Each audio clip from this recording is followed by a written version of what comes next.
Le 20 octobre 2021, Recep Tayyip Erdogan, président de la Turquie, sera à Lomé en visite officielle, aboutissement de plusieurs mois d'échanges avec Faure et Sozan Yassin entre des membres de leurs gouvernements respectifs, selon les communiqués officiels. Que signifie cette visite du responsable turc dans notre pays?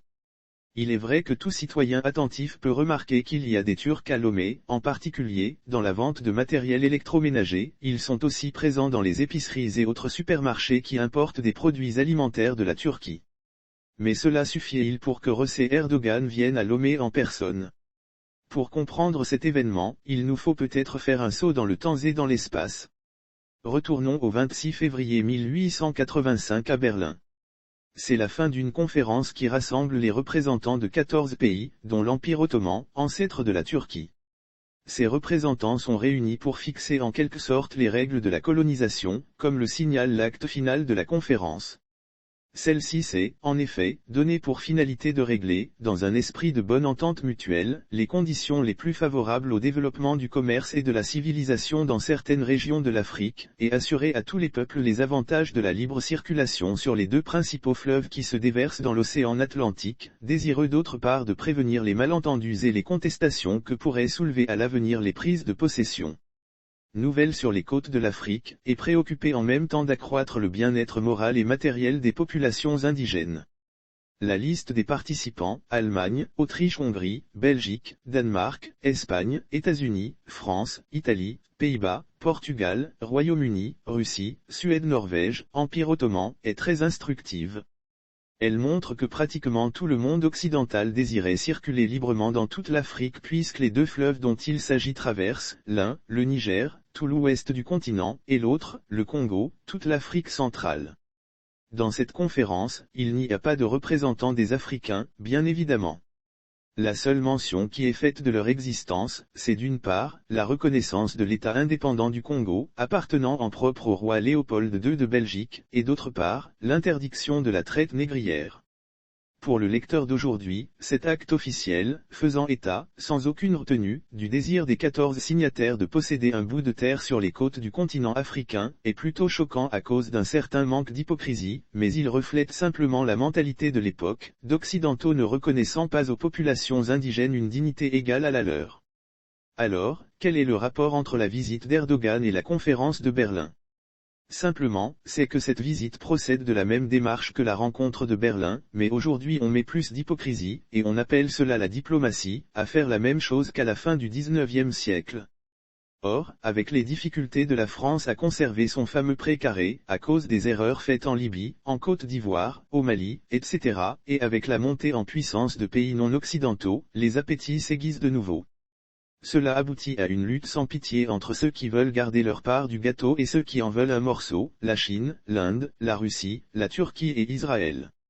Le processus est déjà en cours, déjà on brade de larges espaces de forêts et de terres arables, les États n'ont plus la main mise sur des ports et autres sites clés de l'économie, et on donne le nom de la mondialisation à tout ce mouvement de dépossession du continent africain au profit des États occidentaux ou des multinationales.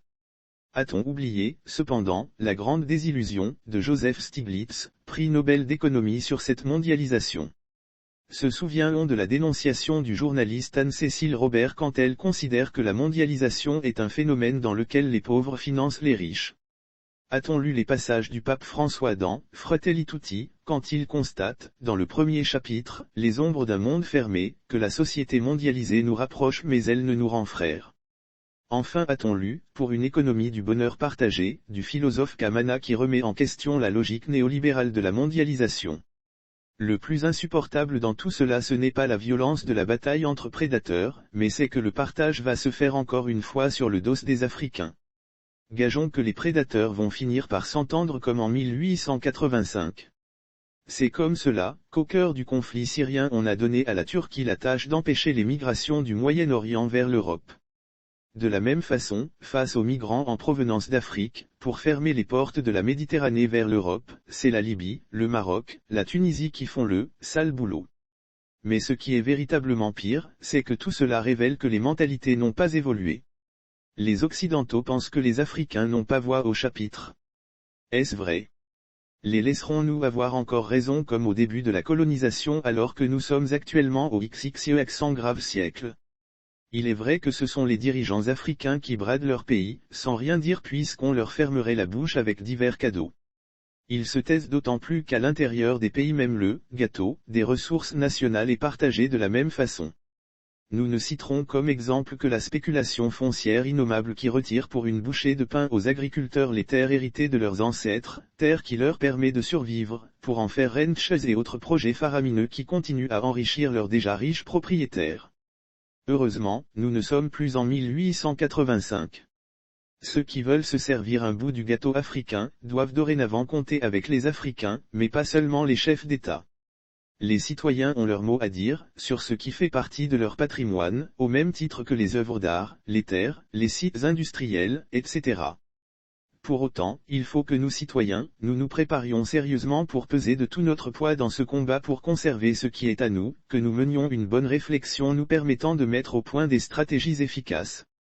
Ainsi, il est important que nous fassions le plus rapidement possible un état de nos ressources naturelles. En effet, les Occidentaux semblent en savoir plus que nous sur les ressources de notre sous-sol, ressources qu'ils ont recensées depuis la colonisation, alors que nos dirigeants font de la désinformation à ce sujet pour les gérer dans leur seul intérêt. Pour rassembler des données fiables, il est donc indispensable que nos spécialistes se mettent au travail avec l'aide des habitants des localités rurales. Mais nous aurions aussi besoin de groupes de juristes pour établir nos droits quant aux ressources de notre pays même lorsqu'elles ont déjà été vendues à des étrangers. Et parlant d'étrangers, il est important que nous ne nous fassions pas d'illusions sur les nouveaux venus, Chine, Russie, ils ne s'intéressent pas à l'Afrique dans une démarche philanthropique, loin de là. Cependant, ce dont nous avons le plus besoin c'est de la confiance en nous-mêmes pour faire face aux dangers qui nous menacent de devenir des sans-droits sur la terre de nos ancêtres. Et la confiance en nous, elle vient du fait que notre force repose sur notre nombre car pour échapper aux pièges que l'histoire coloniale a laissés sur notre chemin, le changement d'échelle de nos actions est incontournable. En effet, nos pays ont été découpés de manière à permettre aux uns et aux autres de prendre leur part du gâteau. Mais si notre réflexion fait abstraction de ces découpages artificiels, nous pourrons compter sur des forces régionales soudées par une même culture, étendues vers des objectifs communs de développement socio-économique. Nous avons toutes les chances de retrouver notre droit sur ce que les autres voient comme un gâteau offert au reste du monde pour qu'ils s'en servent à sa guise, cette terre dont nous tirons notre fierté et notre dignité. N'avons-nous pas alors l'obligation de faire nôtre le titre du livre de Sanumbe, l'Afrique au secours de l'Afrique?